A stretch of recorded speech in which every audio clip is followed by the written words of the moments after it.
દાદા, તમારા મતે શ્રી કૃષ્ણ કોણ છે?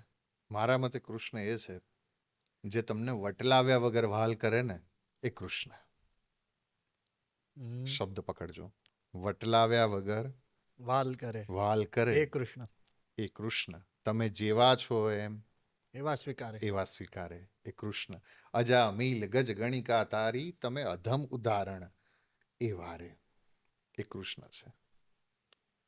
એક જણ નહીં વચ્ચે બહુ ચાલ્યું હતું કે અમારા ભગવાન એવડા મોટા એવડા મોટા એવડા મોટા, બધા અવતારના અવતારીને પછી એમ કે એ ભગવાનની બાજુમાં કુળદેવીનો ફોટો ન રખાય ને બીજા કોઈ ભગવાનને ન રખાય ને ગણપતિ ન રખાય ને હનુમાનજી ન રખાય, એવડા મોટા અમારા ભગવાન.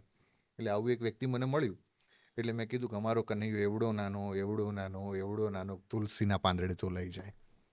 અમારો કનૈયો એવડો નાનો એવડો નાનો એવડો નાનો કે જનાબાઈના છાણા ઉપર બેસી જાય. અમારો કનૈયો એવડો નાનો એવડો નાનો એવડો નાનો કે કર્માબાઈની ખીચડી ખાઈ લે. અને અમારો કનૈયો એવડો નાનો એવડો નાનો એવડો નાનો કે શકુબાઈની જગ્યાએ વાસણ માંજવા બેસી જાય. બોલો જય શ્રી કૃષ્ણ. જય શ્રી કૃષ્ણ. આ છે કૃષ્ણ. આ કૃષ્ણ છે જે તમને વટલાવ્યા વગર વહાલ કરે છે, જે તમે જેવા છો એવા સ્વીકારે છે. અને સ્વીકારે ને કારણ કે સંઘર્ષ બહુ સહેલો છે, સ્વીકાર બહુ અઘરો છે. વાહ, સંઘર્ષ બહુ જ સહેલો છે, સ્વીકાર ભાવ સ્વીકાર બહુ અઘરો છે. અને કૃષ્ણ તમે જેવા છો ને એવા તમને સ્વીકારી લે છે. અને એટલે 18મા અધ્યાયનો 66મો શ્લોક છે ગીતાજીના. સર્વધર્માન પરિત્યજ્ય મામ એકમ શરણમ વ્રજ અહમ ત્વા સર્વ પાપેભ્યો મોક્ષયિષ્યામિ મા શું છે તું બીજું બધું છોડ ને.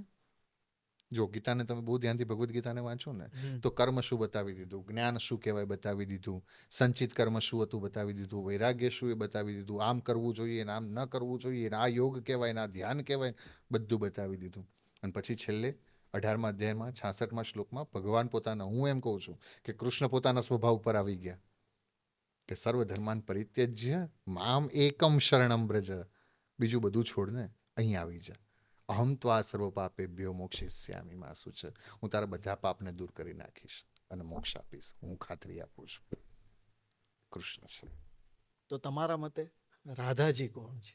રાધા માટે એવું કહેવાય છે કે શ્રીમદ ભાગવતમાં ક્યાંય રાધાજીનું નામ નથી. મારા મતે રાધા, જે શ્રીમદ ભાગવતની વ્યાખ્યા પ્રમાણે કહું ને તો અનયા રાધિતોનું નામ ભગવાન હરિરીશ્વર, એવો શ્લોક છે. જેણે ભગવાનની આરાધના કરીને એ રાધા. જો હવે રાધા રાધા રાધા રાધા રાધા રાધા રાધા રાધા રાધા રાધા રાધા રાધા રાધા રાધા તો ધારા ધારા થઈ જાય છે. કૃષ્ણ પ્રેમની ધારા એટલે રાધા. એટલે રાધા જે કૃષ્ણ પ્રેમની ધારા છે. એક બહુ સરસ પ્રસંગ આવે છે કે શ્રી રાધાજી છે ને એકવાર ચિત્ર બનાવતા હતા. ઠાકોરજીનું મોરપીછ બનાવ્યું, ઠાકોરજીનું મુખારવિંદ બનાવ્યું, બધા શણગાર અને પિતાંબર કટીભાગ સુધી બધું બનાવી દીધું. કૃષ્ણના ચરણ ના દોર્યા રાધાએ. ચિત્ર બનાવતા હતા રાધા, હાથમાં પીછી, બધું જ આબેહૂબ કૃષ્ણનું ચિત્ર બનાવ્યું. હમણાં હસીન બહાર આવે ને એવું ભગવાનનું સરસ ચિત્ર બનાવી દીધું. પણ રાધાજીએ ચરણ ના દોર્યા. એટલે ગોપીએ કીધું એ રાધે ચરણ બનાવી દે ને. ત્યારે રાધાજી ખાલી એટલું કીધું કે સખી ચરણ બનાવતા આવડે છે, બનાવીએ દઉં, પણ ચરણ બનાવું ને તો ડર લાગે છે કે અહીંથી દોડીને જતો ન રહે. જે નિકટતા ઈચ્છે છે ને ભગવાનની એ રાધા છે. તો રાધા કૃષ્ણ ભગવાનની આહલાદીની શક્તિ રાધા છે. બહુ સરસ કથા બીજી તમને કહું. કૃષ્ણ અને રાધાને અને હું બને ત્યાં સુધી મોડર્ન રીતે સમજાવવાનો પ્રયત્ન કરું. હા પ્લીઝ. એક બહુ સરસ એક કવિતા હતી, મને પૂરી નથી આવડતી અત્યારે, પણ વાસલડી.com, મોરપીછ.com, વૃંદાવન આખું હવે મારા કાનજીની વેબસાઇટ કયા કયા નામે હું રાખું. વાહ ભાઈ વાહ, વાહ ભાઈ વાહ. એ કૃષ્ણ અને રાધાની વાત આખી અલગ છે. આપણા માટે શું કામ રાધા કૃષ્ણ, કેમ આપણે દર્શન કરવાના? વૃંદાવનની નિકુંજ લીલાના એક બહુ સરસ કથા છે. એકવાર બન્યું કે રાધાજી અને કૃષ્ણ, ગોપીઓ ગોવાળિયાઓ બધા સાથે હતા અને ઠાકોરજીને એમ કહ્યું ચલો ને આજે ખેલ હો જાય, કંઈક રમીએ. એમ. શું રમીએ?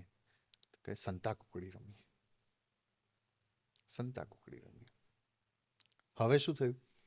અ, રાધાજી એમ કીધું, કનૈયા પહેલા તારે છુપાવવાનું, હું શોધીશ. તું પહેલા છુપાઈ જા, હું તને શોધીશ. શોધીશ. એટલે ભગવાને રૂપ બધાને પોતાના જેવું રૂપ આપી દીધું. જેટલા ગોવાળિયા, જેટલી ગોપીઓ, એ બધાને ભગવાન તો માયા કરી શકે, તો ચપટી વગાડી બધાને, બધા જ્યાં જુએ ત્યાં કૃષ્ણ દેખાય. હા. બધા ગોવાળિયા કૃષ્ણ. અને એ વખતે બધા એક સાથે બોલ્યા કે હવે શોધીને બતાવ. હા હા તો રાધાજી શું કરે? જાય અને આમ ચપટી વગાડીને પૂછે, હસીને બતાવતો, હસીને બતાવતો. એટલે પેલો ગોવાળિયો હસે. રાધાજી એમ કીધે કે તું કૃષ્ણ નથી, જા. એમ વળી પાછા બીજા ગોવાળિયાની આગળ જાય, હસીને બતાવતો, પેલો હસે. રાધાજી કહે તું કૃષ્ણ નથી. ને એમ કરતા કરતા ઠાકોરજીની સન્મુખ શ્રી રાધા આવે છે અને પછી કહે છે હસીને બતાવતો. અને ઠાકોરજી મુસ્કુરાય. એટલે રાધાજીએ કીધું તમે જ કૃષ્ણ છો, આવી જાઓ, ઓળખી લીધા.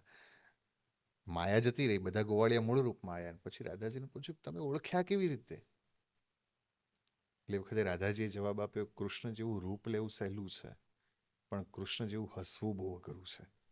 કૃષ્ણ જેવું કોઈ હસી ના શકે.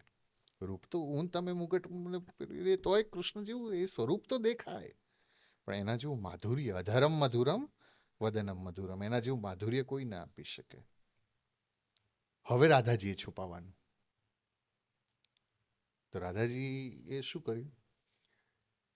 ડાળી, ઝાડ, છોડો આ બધું આમ હલાવે છે. હમ.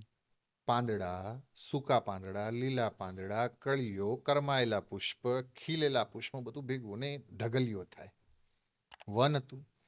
એક એક ગોપીને કીધું કે એક એક ઢગલીની અંદર જતા રહો, પુષ્પની ઢગલીમાં જતા રહો.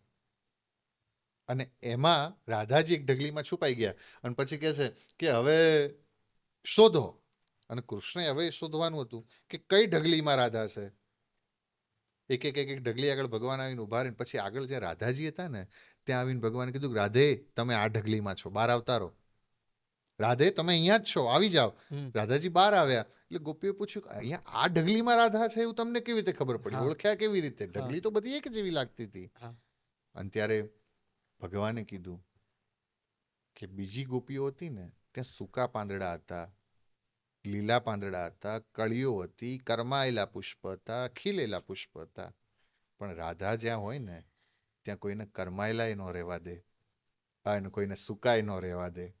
બધા જ પુષ્પ ખીલેલા હતા અને પાન બધા લીલા હતા. એટલે ઓળખી ગયો કે આ ઢગલીમાં રાધા છે. તમને હસાવે કૃષ્ણ, તમને ખીલેલા રાખે નહીં રાધા, એ રાધા રાણી. એ રાધા.